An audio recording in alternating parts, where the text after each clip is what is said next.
Okay, good morning, good afternoon, good evening, good night.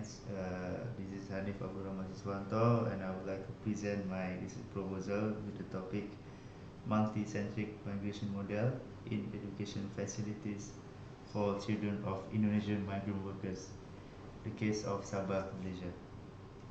So this is my outlines that I will present today. So I begin with my background of study. So the migration of community from Indonesia to Sabah, Malaysia actually has been occurred for many centuries, since even before the existence of the colonial powers.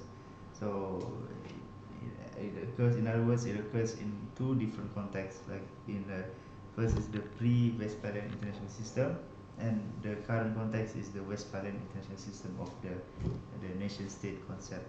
So in the current context of nation state, we have two types of migration: domestic migration, also international migration. But in the study, it focused more on the international migration from Indonesia to Malaysia, particularly Sabah. And the migration pattern from Indonesia to Sabah, Malaysia, it composes mostly in unskilled or semi-skilled migrant workers, and their existence in Sabah increases the numbers of children of Indonesian migrant workers.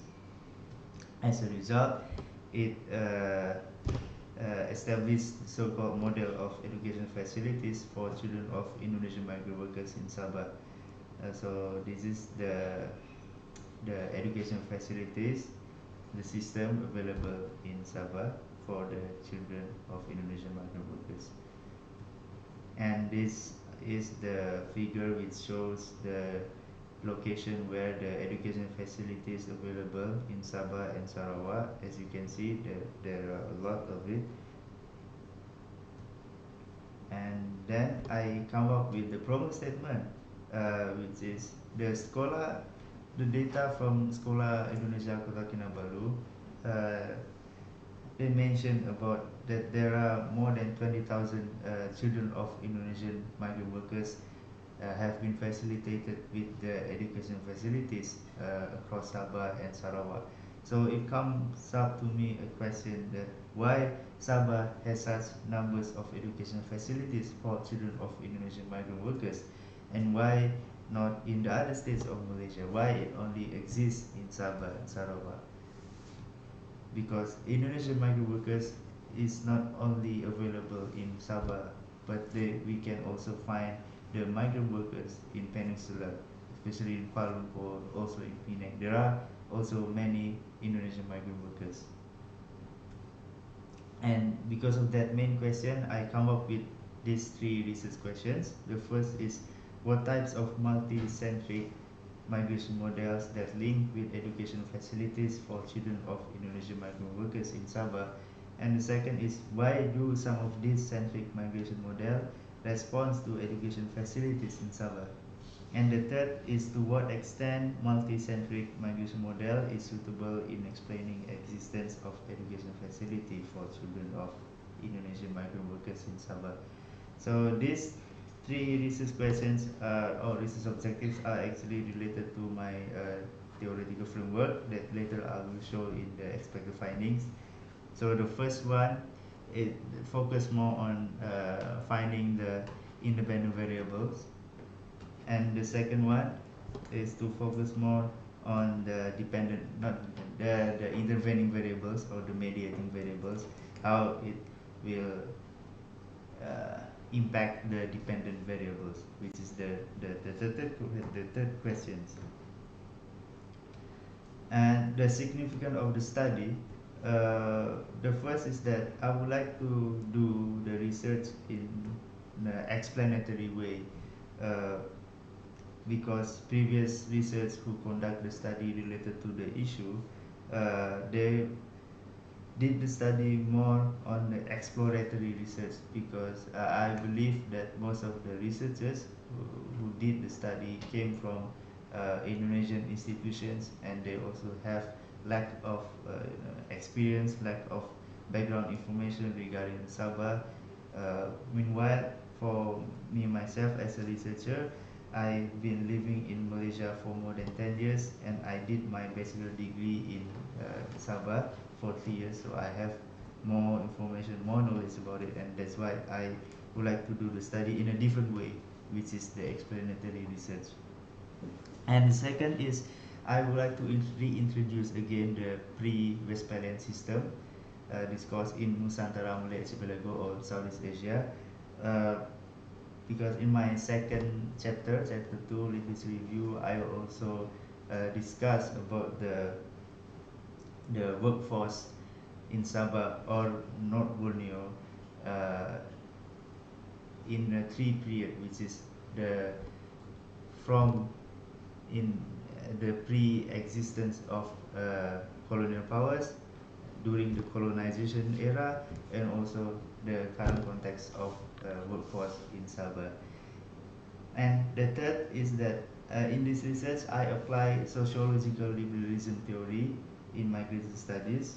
It is a theory that previously has yet to be used regarding the issue, and because of that I would like to try to apply this theory in which I focus more on the transnational relations rather than international relations.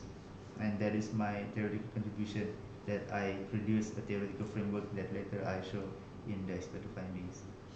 Meanwhile, in the literature review, I use thematic literature review, and I have three themes that focus on, which is the history of workforce in Sabah, the theories and concept. This one I focus on the sociological liberalism discourse, also the theoretical framework of the study. But in this presentation, I focus mainly on education facilities for children of Indonesian migrant workers in Sabah, because this themes is the only themes that I focus on the past 5 years articles related to the issue, and I found that there are several topics that they discuss, and which are like international relations discipline. They focus more on the bilateral cooperation between the Malaysian and Indonesian government, how they cooperate to establish the education facilities for Indonesian children. Also, there was a study define the groups of undocumented citizens or non-citizens, and children of Indonesian migrant workers are categorized within this undocumented citizens, but that they found that actually the children of Indonesian migrant workers are not as vulnerable as the other undocumented citizens, such as the children of the Filipinos or the Orang Asli in Peninsula. And also there were studies who focus on the role of the non-state actors as well as the state actors, because both actors are very important, involved in the providing education facilities for them.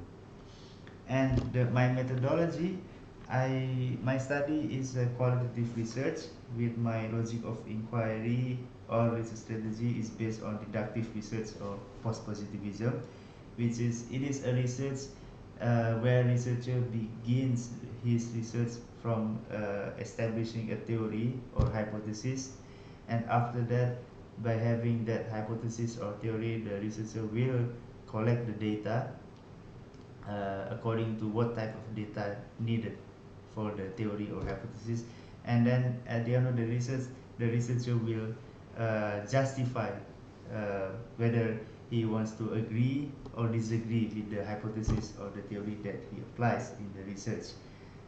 Sometimes it is to falsify, that deny the theory. So that is the deductive research. And the methods how I collect the data is through case study, which I focus on the two cities, the Kota Kinabalu because it is the capital city of Sabah, so it's very important, as well as Tawau because it's the place where the border area between Malaysia and Indonesia exists. And each of the city they have consulate general, the representative of Indonesian government that I will interview. Also, the most important thing is the one school that I will choose from each city. In Kota Kinabalu, I will choose one school as well as Tawau. So in each school, I will use purposive sampling of 20 Indonesian migrant workers who have children study in the particular school. And last but not least, this is my final slide, which is the expected findings, and this is my theoretical framework of the multi-centric migration model. So my contribution is in the independent variables as well as the intervening or mediating variables. So in the independent variables, uh, I assume that I will receive the data from the interviews of the 40 participants, the Indonesian migrant workers. Meanwhile, the middle one, the intervening or mediating variables, is I assume that perhaps I can gain the data from the interviews that I will take with the representative of the government of Indonesia from Kota Kinabalu as well as Tawau. But also I can try to get the data from the secondary data, which is the book, the journal articles, also the official documents, to get the intervening variables. That will result the dependence variable, which is the upper part of the framework.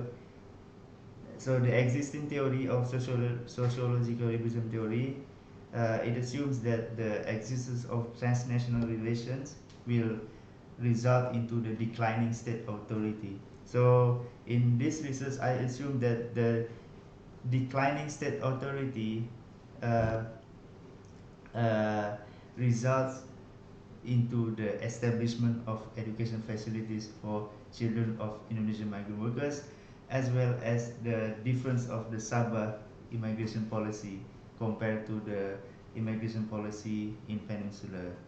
So with that, I end my presentation of my research proposal, and thank you very much.